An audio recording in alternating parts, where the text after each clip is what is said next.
doutores, bom dia, tudo bem? Agradecendo, como sempre, no começo do vídeo, a sua participação, a sua colaboração, seu cuidado aqui no nosso canal. Muito obrigado pelos seus comentários e por estar nos acompanhando, tá bem?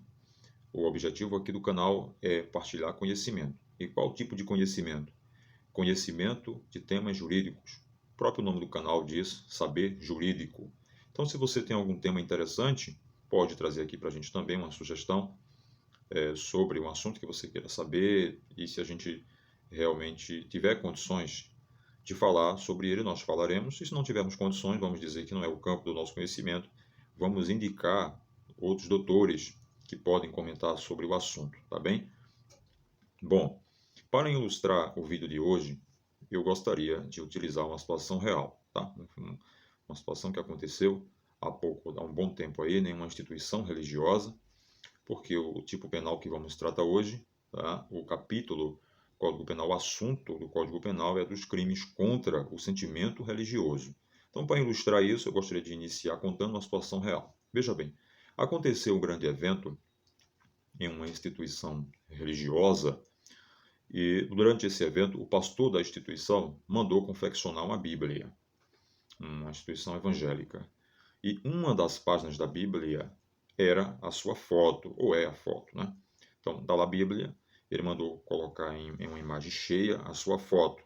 Então, muitos evangélicos compraram essa Bíblia e depois que começaram a folhear, eles se deparavam ali com a foto do pastor, né? Do seu pastor presidente ali, sendo ela uma das folhas da Bíblia. Então isso provocou muitos rumores, muitos não ficaram de acordo com essa ação do próprio pastor.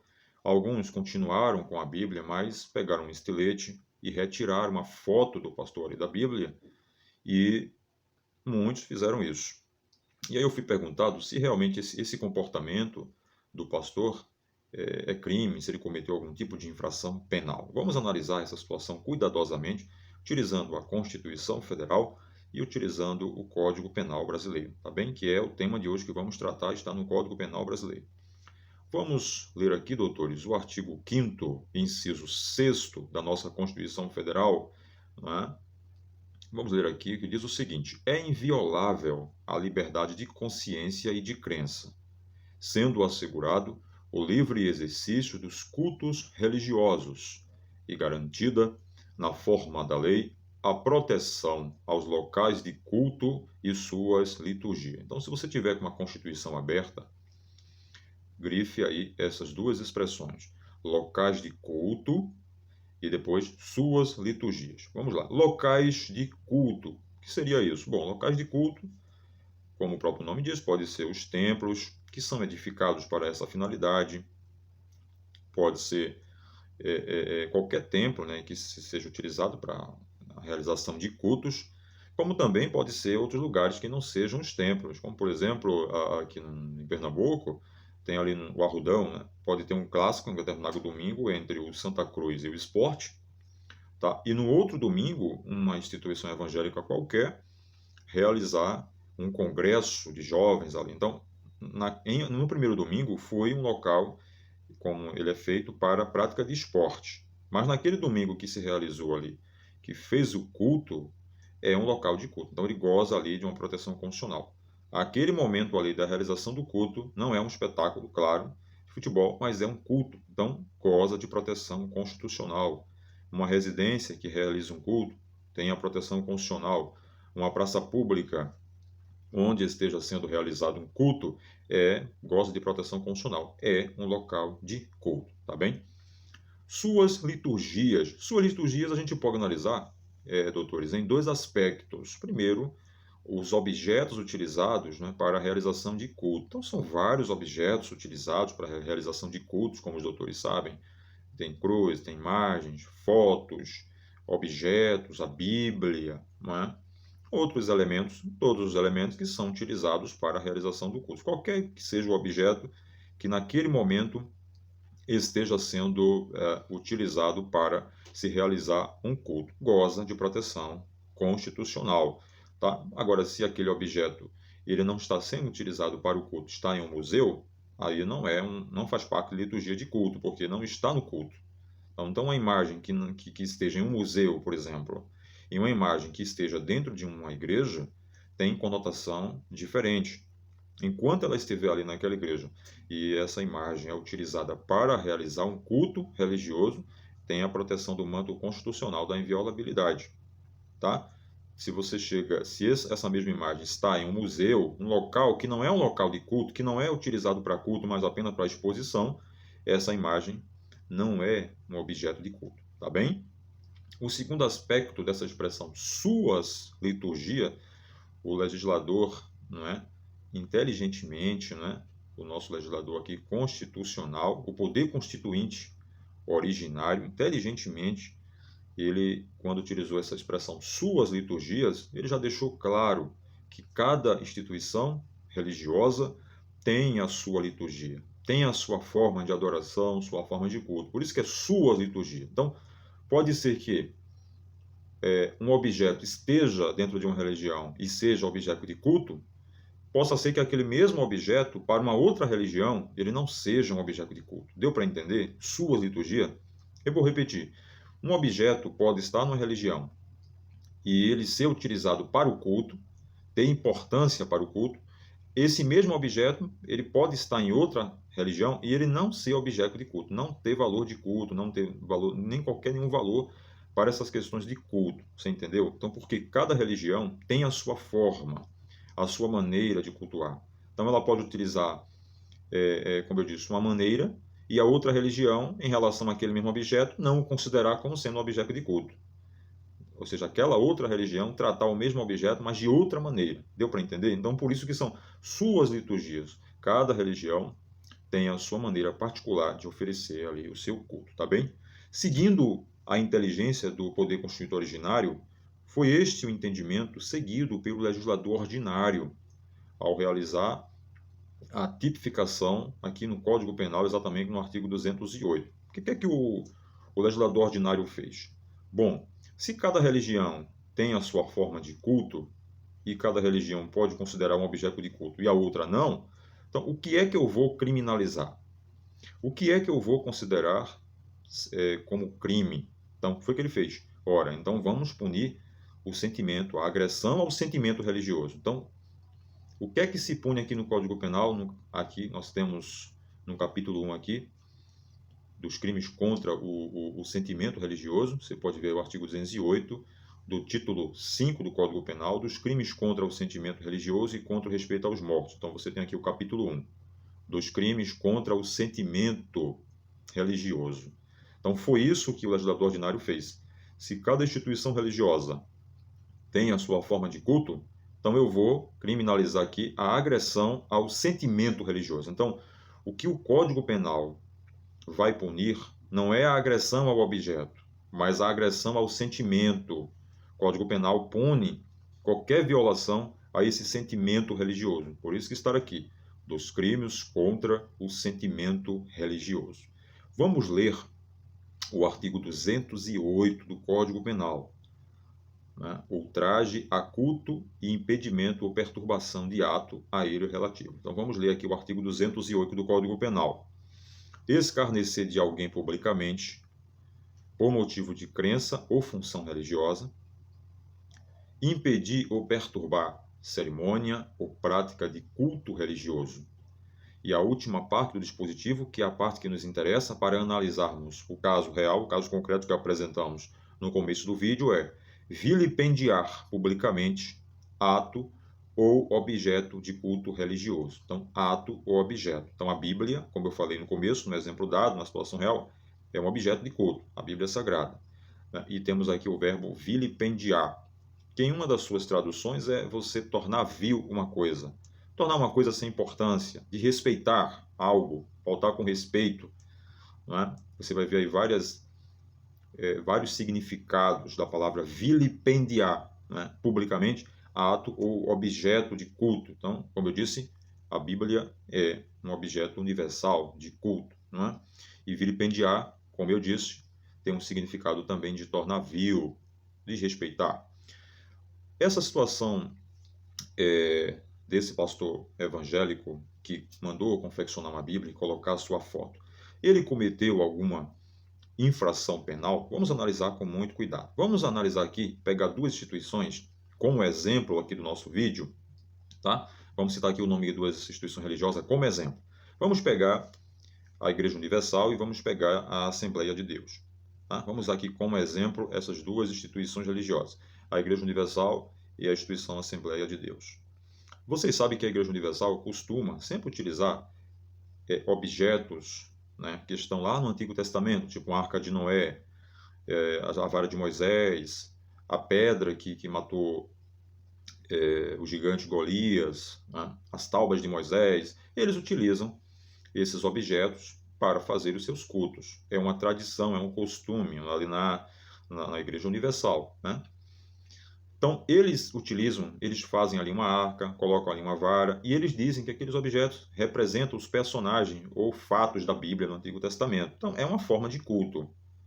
Quando você pega esse mesmo objeto, se você pega aquela mesma arca que eles colocam ali, ou aquelas taubas de Moisés, e transporta para a Assembleia de Deus, você vai ver que não tem nenhum sentimento, nenhuma relevância para culto. Não há nenhum sentimento dos evangélicos da Assembleia de Deus em relação àquela tábua que eles confeccionam ali. Então veja bem, veja que para uma igreja evangélica, aquelas tábuas de Moisés é um objeto de culto. Para outra igreja evangélica não é. Então veja bem, se você entra na Igreja Universal, né, e desrespeita, você quebra aquele objeto de culto ali, você fere o sentimento religioso de todos os integrantes da Igreja Universal. Por quê? Porque aquele objeto, ele é objeto de culto. Ele tem relevância sentimental e espiritual para aquela comunidade evangélica. Se você pega esse mesmo objeto, né, e tenta transportar para a Assembleia de Deus, por exemplo, não vai ter objeto de culto. Por que não vai ser objeto de culto? Porque não é uma tradição da instituição Assembleia de Deus de adorar, né, de colocar imagem, figuras do Antigo Testamento. Não tem essa tradição, não existe essa tradição no âmbito da Igreja Evangélica Assembleia de Deus, por exemplo. Outro exemplo, vamos aqui analisar outro exemplo. Vamos pegar agora a Igreja Católica e vamos pegar a Igreja Assembleia de Deus. Vamos usar sempre esse parâmetro aqui para vocês entenderem, né? Se você chega na Igreja Católica, eles canonizam pessoas. O que é isso? A pessoa, durante a sua existência, segundo eles, fez um milagre, né? Essa pessoa, quando ela falece, o seu nome é levado a um concílio, acredito que seja um nome técnico, não peço desculpas, ao Vaticano. O Vaticano analisa esses feitos por essa pessoa e os cardeais ali, uma comissão de cardeais, claro, eles devem ter a forma, né? Eles consideram essa pessoa como santo, canonizam e elas passam a receber adoração no âmbito da Igreja Católica. Nós temos vários, não é isso? Então, isto é uma forma da Igreja Católica tratar os seus líderes, né, os seus cardeais, enfim, as pessoas que integram aquela religião. Quando você vai no âmbito, por exemplo, da Igreja Assembleia de Deus ou qualquer outra instituição evangélica, o que é que você vê? Como é que eles enxergam seus líderes? Eles têm pastores. E pastores, para os evangélicos, eles são apenas pessoas escolhidas por Deus para trazer a mensagem, para ensinar a instituição religiosa, para trazer a palavra. Eles são homens escolhidos por Deus para administrar a obra de Deus e guiar o povo. Nada mais do que isso. Se em algum momento da vida um pastor deste, por exemplo, orar e Deus curar uma pessoa, de repente uma pessoa era paralítico e ser curado, era cego, passou a ver, sofria de uma grave enfermidade e recebeu a cura, essa pessoa ela não vai ser canonizada, né?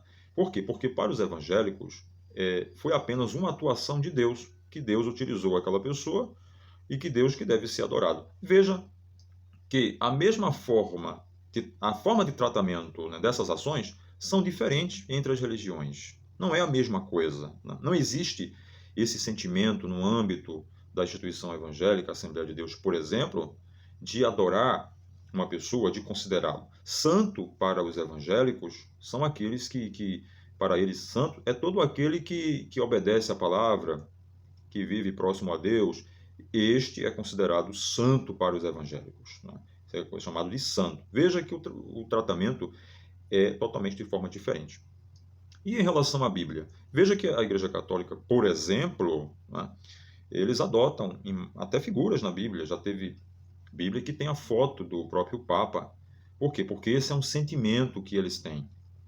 É um sentimento que segue a religião católica, né? Que segue os católicos. Eles adoram as imagens, eles adoram as pessoas. Então, é uma forma de culto, é um sentimento religioso que segue ali a religião católica. Agora, veja bem, em relação à situação real que nós apresentamos no começo do vídeo, né, do pastor aí da instituição evangélica, que mandou fazer uma Bíblia e mandou colocar sua foto. Então, o que é que os evangélicos passaram a criticar? Eles afirmam que quando o pastor fez isso, né, ele quebrou uma tradição da instituição evangélica de centenas de anos, né, que as instituições evangélicas elas não adotam dentro da Bíblia imagens, fotos de pessoas. A Bíblia dos evangélicos, se você pegar uma Bíblia, por exemplo, católica, pegar uma Bíblia evangélica ou a Bíblia de qualquer outra religião, de outras religiões, você vai ver que a Bíblia dos evangélicos, elas são diferentes, né? Elas não têm figuras, né? Segundo os evangélicos, eles adoram a Deus, né, através da fé, ou seja, eles acreditam que na Bíblia nós temos, né, o Pai, o Filho e o Espírito Santo, tá? E que através da leitura da Bíblia, o membro, né, aquele que está lendo, ele tem a revelação de Deus, ele recebe a revelação de Deus através do seu Espírito e eles têm a visão espiritual. Então, eles não adotam figuras, imagens dentro da Bíblia, nem de pastores, nem mesmo de suposta imagem de Jesus Cristo, né? Eles não adotam isso. Por mais que você pegue a maior pintura, se eu não estou equivocado, que a maior pintura que foi feita da imagem de Jesus Cristo foi a de Michelangelo. Me parece que é a imagem que mais se aproximou, né, de uma imagem real de Jesus Cristo, foi a de Michelangelo. Então, mesmo que for a foto de Michelangelo, os evangélicos não aceitam que ela seja colocada na Bíblia, que ela integre ali a Bíblia, entendeu? Não é aceitável perante os evangélicos que se coloque imagem nem de pessoas, nem de figuras bíblicas, porque, como eu disse, eles têm uma forma centenária, há muitos anos, isso é uma tradição de a Bíblia ela conter apenas gráficos para ilustrar os textos, tá? Ela contém gráfico. Então, a partir do momento que o pastor, né, da instituição religiosa, né, ao qual ele faz parte, ele mandou confeccionar uma Bíblia, né, e quebrou essa tradição, né, poderá ter havido aí a violação, né, a afronta ao sentimento religioso, ao sentimento dentro da religião de não se adorar pessoas, de não se adorar a imagem. Porque os evangélicos, eles dessa instituição, eles interpretaram que o pastor, ao colocar sua imagem dentro da Bíblia, ele quis ser adorado, né? Porque todas as vezes que os evangélicos abrissem ali a Bíblia, observariam a sua foto e traria ali uma adoração, né? Um sentimento, tal, aquela imagem. Então, para os evangélicos, isso veio como uma afronta às normas da atual instituição que ele faz parte. Então, é preciso que os pastores tenham muito cuidado com isso, de com as suas atitudes não violar esse sentimento religioso, porque é isso que o Código Penal vem proteger, o sentimento religioso, né, em relação aos objetos de culto. Então, como eu disse, não é a proteção do objeto, é o sentimento que o cerca, que está em volta desses elementos deste objeto de culto. É isso que o Código Penal vem punir, por isso que está aqui no capítulo 1 dos crimes contra o sentimento religioso. Então, o que é que se pune? Não é agressão ao objeto, mas ao sentimento. Uma pedra, por exemplo, pode ser uma pedra. Uma pedra pode ser uma pedra, mas a partir do momento, um exemplo que eu dei, por exemplo, a Igreja Universal, se ela pega aquela pedra e diz assim, esta pedra é a pedra que Davi derrubou Golias. Então, a partir daquele é uma pedra, mas a partir daquele momento, aquela pedra ela passa a integrar um objeto de culto e está ali o sentimento religioso. Então, se você respeita esta pedra, você vai cometer crimes, porque você comete crime. Se você pega esta pedra, transporta para uma Assembleia de Deus, por exemplo, ou qualquer igreja evangélica, não tem qualquer valor sentimental, vai ser apenas uma pedra. Deu para entender até agora? Vou lhe dar outro exemplo, o vinho da Santa Ceia, que as igrejas evangélicas tomam. Se você pega o vinho, não é, e leva lá as igrejas compram vinhos para a ceia, não compram? Pronto. E colocam lá, os coloca no depósito, não é? Aquele vinho que está ali guardado no depósito lá na instituição evangélica, algum depósito, enfim, ele, naquele momento, ele ainda não é um objeto de culto, não tem valor sentimental. Ainda não é, é apenas uma garrafa de vinho. Agora, a partir do momento que ele é levado ali para o templo, que é enchido ali os recipientes, né? E o pastor ora por aquele vinho, naquele momento ele passou a ser um objeto de culto. Então, se você desrespeitar aquele vinho, você vai responder pelo crime por vilipendiar um ato ou um objeto de culto. Deu para entender a diferença? A mesma coisa é o pão. O pão que vai para ser foi feito, obviamente, por um padeiro. Chegou ali na igreja, ainda não começou o culto. Não começou o culto. Então, aquele pão ainda não é um objeto de culto. Agora, a partir do momento que ele entra no templo e que é iniciado o culto, ele passa a integrar ali um objeto de culto. Deu para entender agora a diferença? Que o que pune-se não é a agressão ao objeto, mas o sentimento que esse objeto tem para aquela religião. Tá bem? Assim, deu para entender até agora? Então, ao pastor não lhe cabe o conhecimento do Código Penal. Ele não é obrigado a conhecer o Código Penal, nem as legislações. Eu que tenho que conhecer o Código Penal, que faz parte do meu ofício. Conhecer o Código Penal, o Código de Processo Penal, a Constituição, outras leis extravagantes. O que o pastor tem que conhecer é as tradições da sua instituição religiosa. Ele tem que respeitar as tradições ou a tradição da sua instituição. Ele tem que saber quais são as regras que tem na sua instituição, para que ele não recaia em crime. Por quê?